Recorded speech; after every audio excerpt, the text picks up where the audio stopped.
એક સમય મારે ભત્રીજાની જોનમાં મારે આવો ભલા આદમી તેલ લેવા હેડ્યો માથામાં સોપડવાનું 3000 તેલ લીધું કેટલું 3000 તેલ લીધું 15 લીટરની બરણી ભરી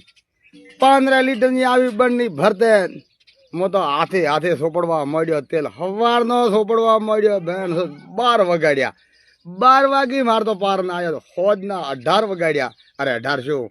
8 વગાડ્યા 8 વગાડ્યા તેલ સોપડતો અર્ધમાં હર્યું તેલ બેન આટલી બંડી વાળું તેલ સોપડી હા 45,000 પનાનો ઢીવટો પહેર્યો 45,000 પનાનો ઢીવટો પહેર્યો 15-16 ફૂટ ટ્રેક્ટર અરે ટ્રેક્ટર શું સિલાયો બલ્યું પેરણ સિલાયો ગોમ ને ભાલ્યો કે બેન વાઘ આવે મારો વાઘ જોને ઓહો તાર તો આખા રોડ માથે પલો બાઈક માથે ભવે ને